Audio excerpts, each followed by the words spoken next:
It's BK. 30 clubs, 15 days. This is Club 30. This is it. High leverage, 9th inning. We need to shut it down. What do you have? BK, I got the perfect guy for us. Hola, soy Emmanuel Clase. Este juego se acabó. Guardians 30 and 15 starts right now. Let's go.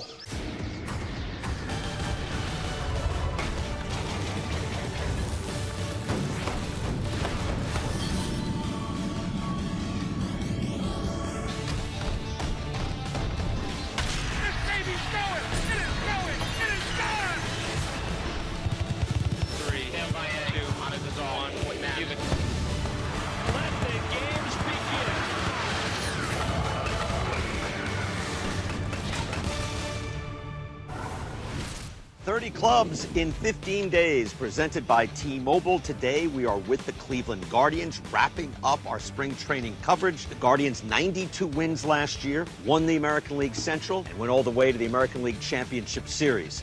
Brian Kenny here with Mark DeRosa. Let's just clean this up with Emmanuel Clase. I thought he was good, by the way. He came out with force. What was the exact translation? The translation is this game is over. This thing's over. Over. It was. This is our last stop. This is it. I opened this place in '09. This is bringing back some memories. Really? Goodyear, Arizona. Yeah, the old change. That has. This is a fascinating team, right? We're going to talk about payroll and all that, but this club has an identity. Yeah. They know who they are, D-Row. And I think for me, it starts at the top. Chris Antonetti, their GM. When Terry Francona walked out the door, Stephen Vogt, perfect guy to come in. Yep. And the thing about Stephen that kind of resonates with me, the work and preparation doesn't stop when you get to the big leagues. They're still trying to develop at the big league level. They're trying to do baseball-y things. Right. See, their identity is, and it's multifaceted, they develop starting pitching. No right? doubt. They're very good. We're going to talk to Tanner Bibee about that coming up. But the main thing is on the field, defense, contact, base running. Take a look at the Guardians' payroll. I don't think we equate them with either the Brewers or let alone the Rays or the A's, that they do a lot with less.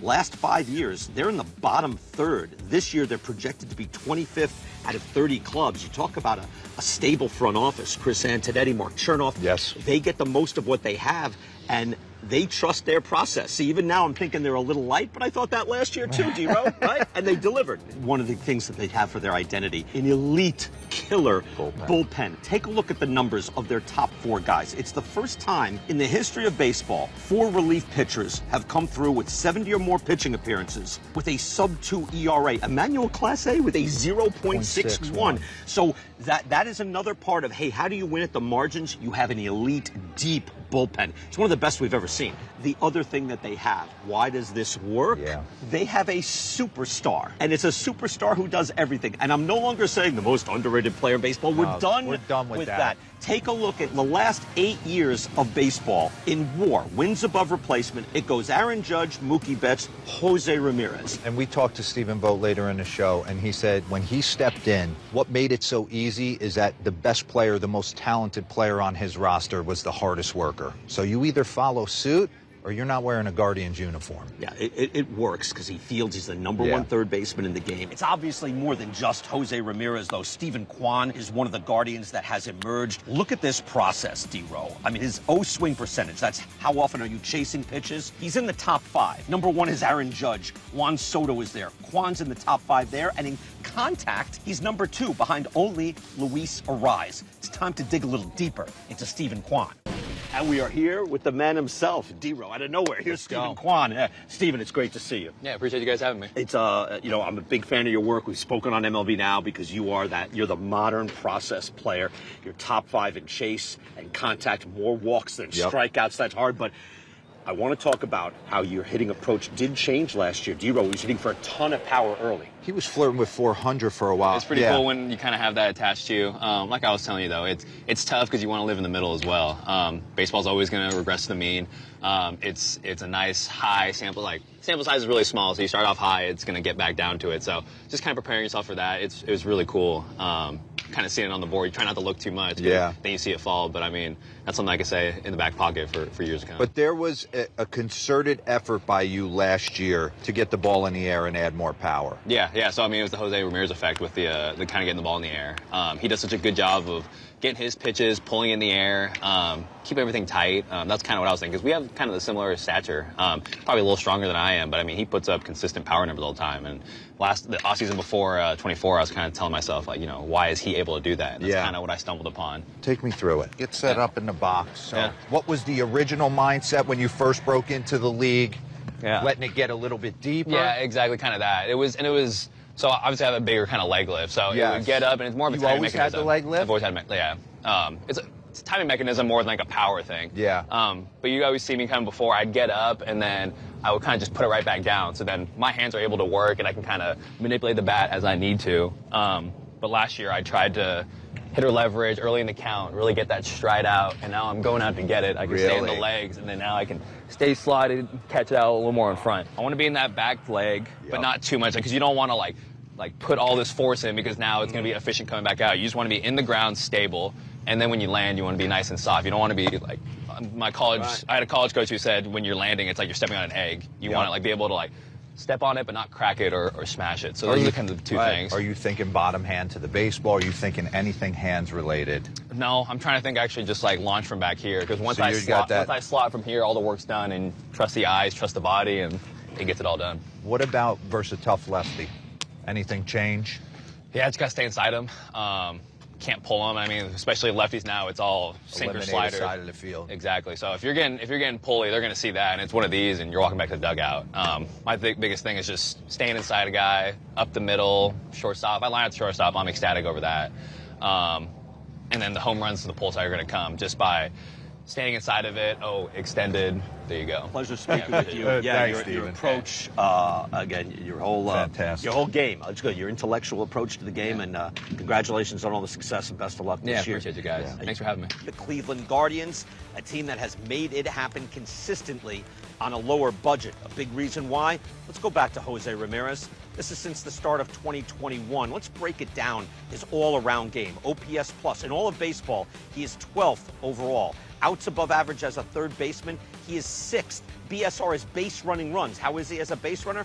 He's a 7th best base runner over the last 4 years. In all of baseball, and again, as we mentioned, he is 3rd overall in wins above replacement, the all-around game. Let's go to Mark DeRosa for more.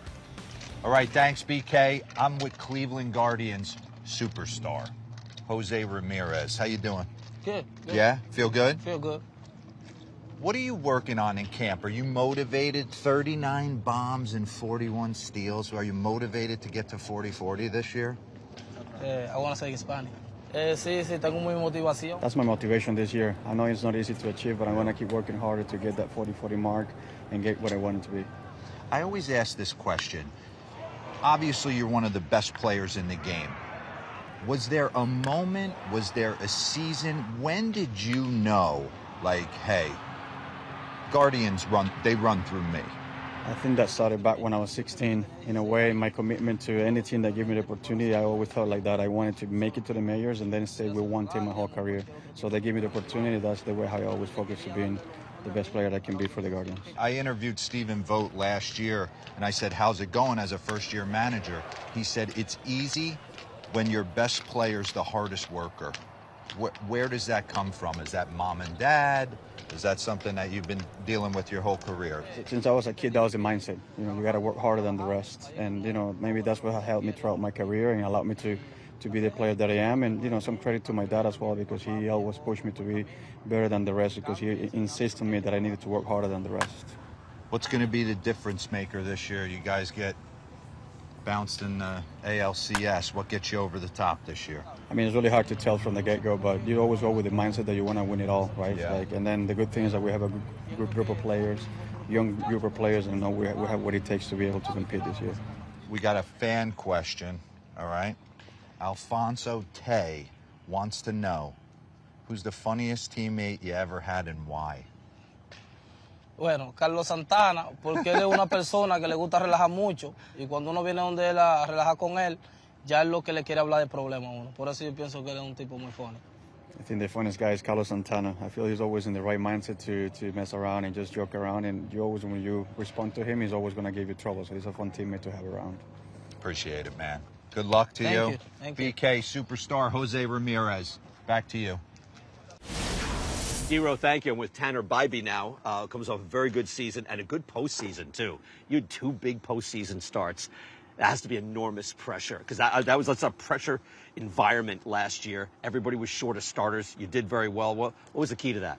I think just treating it like any other day. I mean, I feel like you pitch every 5 days during the season. Maybe it's a little less during the postseason, but at the same time, I think the key to that is just taking the ball like it's any other day. This club is very good at developing starting pitching. Why is that? I think it's just the mindset and the way they instill confidence in what you do well. I feel like a lot of guys get so focused on what you do bad. And I think what Cleveland does is they acknowledge what you do bad, but also they want to reinforce what you do well. Tell me about your bullpen and how does that affect you at all, like when you're going to be done and handing the ball over, or are you attuned to how they work and who might be first up for you? I'm just kind of trying to go out there and do my job until they pry the ball away from me, honestly. Yeah. I think in the playoffs, it was definitely like the bullpen was our strength. I mean, they were the best bullpen in baseball by a big long shot, and I knew that. And I feel like going into it, you kind of know, like, short leash, whatever. Because, I mean, you got 8 guys down there that could throw up a 0 whenever they wanted.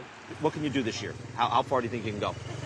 I mean, I feel like we can go just as far, if not farther. I mean, I feel like obviously the team looks really different, but at the same time, I feel like a lot of the guys with that playoff experience, they kind of been around for a year with some guys like Manzo and Schneemann kind of coming up and getting a taste of it. And I feel like now they're kind of around the clubhouse and they're a little comfortable. But, I mean, you never know, but I feel like we're in a pretty good spot right now. All right, Tanner, congratulations on the success. Thank you. Best of luck this year. D-Row, deep into games. Save the bullpen for other days. Over to you. All right, thanks, BK. I'm here with Guardians lockdown closer, Emmanuel Clase, and we were just talking off camera. When he comes into a spring training game, I was asking him, are you treating it like you're closing a game down, or are you working on stuff to kind of prepare yourself for the regular season? No, en verdad, ese juego yo me enfoco. I give all the seriousness. I treat it like another game that I need to save that's going to go from my scoreboard. But in reality, that's the mindset that I need to bring, because that's the thing that I like to apply to every game that I teach. You had a sub-1 ERA in the regular season. You were almost unhittable for the entire season. And then in the postseason, a little bit of a hiccup. Is that what motivates you to get back there this year? Yeah, obviously it was not the results that we wanted, and obviously I want to keep working in the way that it's going to give us being in the better position this year, but the focus was to work a lot harder so that doesn't happen again. I played with a lot of great closers in my career. They all went about it a little bit differently. Can you take me inside your preparation? Are you a guy, what inning you get now to the bullpen? Do you have any little superstitions? What do you do to get ready to come in and lock the game down? Yes, we start working on the fifth with the trainers, get moving, get loose, get hot a little bit, and then once I get ready, I head to the bullpen on the 7th, and from then I start seeing the game. I think watching the game tells me a lot of what I'm supposed to be facing and looking for, and then when I come to the game, I have an idea what the guys are doing, and so I can be more effective. All right, you're playing it safe with your hair a little bit. I mean, last year there was a lot of colors working. Are you going to change it up once the regular season starts? You got that right, because I'm already thinking about the next color, so I always like to keep that flow going, and I'm just wondering already what color it's going to be, but don't worry, it's going to come soon. All right, man. I appreciate it. Love watching you do your thing. BK, Emmanuel Clase, lockdown closer. Back to you. Manager interviews are presented by Sage, the official finance software partner of Major League Baseball. 30 clubs in 15 days. We roll on, wrapping up today in Goodyear, Arizona. We're with the Cleveland Guardians, American League Central Division champions. Our manager's interview is presented by Sage, and we're here with Mark DeRosa as well. As promised, Stephen Vogt, American League Manager of the Year.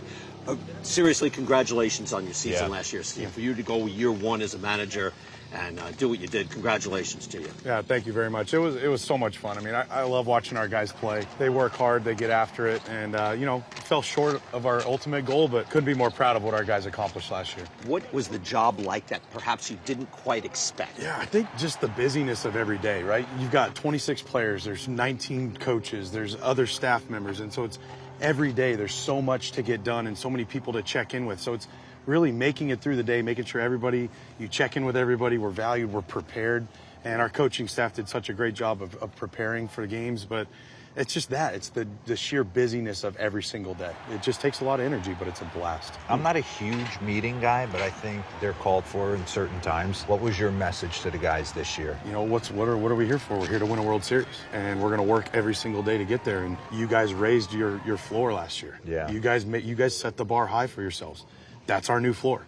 Now we're going to continue to get better every single day to push ourselves and get incrementally better every single day, and we're going to end up where we want to be. Has anybody stood out to you, especially on the pitching front? There was 4 guys who went north of 70 games last year in your bullpen. That was the recipe to get there. I don't know if you necessarily want to do that again. Is there a starter that's jumped out? Don't discourage him from bullpen. Stop this. No, you can do that again. I just want to throw that in. You may and can do that again. I love how everybody says that that's like the plan. You know, and you want the starter to go 9 innings exactly. every night. Like that's the Gavin Williams is really standing out this camp. I mean, Gavin had an unfortunate elbow injury last year and never really got back to being himself. And he worked extremely hard. Super proud of the winter that he had, working with the pitching group, Carl Willis, getting his delivery back and getting his shapes back. And man, he's looking good this spring.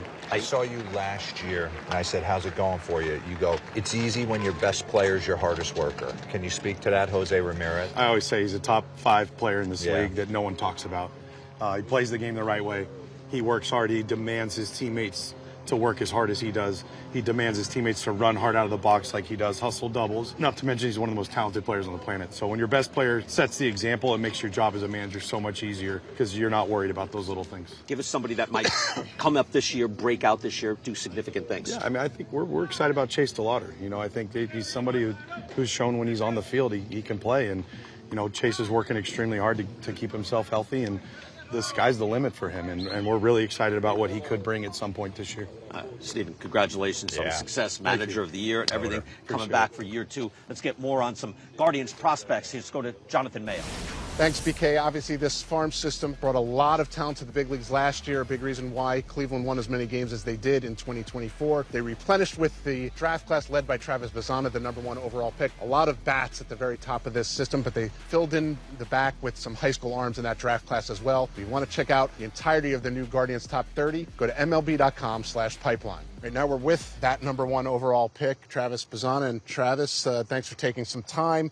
You know, the first thing I want to say, what is the most difficult thing to explain to people about Australia, and how is it not that Vegemite is not disgusting? I think explaining the Vegemite issue is that most people that try it over here seem to sort of just go for it. I hear about spoonful stories or, cold bread with a large slab of Vegemite. I think you just have to experience it the right way, and there's some potential there, but yeah, there's a lot of hate. If Vegemite is the hardest thing to make a transition from, then you're doing good shape. What has it been like for you, first spring training? It's been great. Getting on the big league side has been unbelievable with some of the guys in the dugout clubhouse. There's a lot of good leaders and good characters that you can take a lot from, so it's been awesome. You got to play in the spring breakout game. Yeah. How much are you looking forward to sort of being on that kind of spotlight, on that kind of stage? Yeah, it's going to be awesome. I think being on that stage allows us to kind of really showcase what we can do, and I'm excited to see how it plays out. It should be a special lineup and special arms out there that day, so I'm really excited. All right, Travis, thanks very much. And BK, one of the most gifted hitters in the minors, but he'll never get me to like Vegemite. Back to you. Jonathan, thank you. I'm willing to try Vegemite. Is it good? With I have no idea. Steak and a bourbon? It's in a Men at Work song. That's all I know. I'm singing that song now in my head. All right, fearless prediction time. I know I've been very optimistic every time I go to camp. I'm going to have to be a realist, be dispassionate. Come on. They're built on contact and defense. A lot of their defense went to Toronto. That's in right. The trade of Andres That's Jimenez. right. So they were second in defensive runs saved last year, but plus 18 defensive runs saved just went north of the border. I'm going to say 83 wins, D-Row. 83? 83. I think they're good, but the Twins are going to win some games. Royals are going to win some games. Tigers are better. It's not going to be easy. It was 84 wins. Why'd you go down? Parking lot guy, maybe park across the street. Yeah, you're said out. 84, no, 83. And people said, is that how your process works? That's how it works. Yeah, what do you got? I'll be a little nicer. Listen, 92 games, I think they definitely take a little bit of a step back this year. I'm going to go with 85 wins. I just think I agree Oh, you're with right you. where I am. Wait, am. so the 92 was what they did last year. Yes, I just think that there's going to be a lot of back and forth. This is going to be a dogfight in the AL Central. is. Maybe a half a game wins this All right, so division. you're right there with me. I'm right That's there. You're a cutie pie too, Yeah, pal. no doubt. No doubt. All right, individually, I'll say, look, he broke out last year, but I think Cade Smith becomes a household name. It'll be Clase, who has not had an off year. He's locking down the 9th, but I think we're going to see much more of Cade Smith 7th, 8th, and we'll know him as an elite high-leverage reliever. I like that. Every superstar that I've ever played with thinks a little bit differently.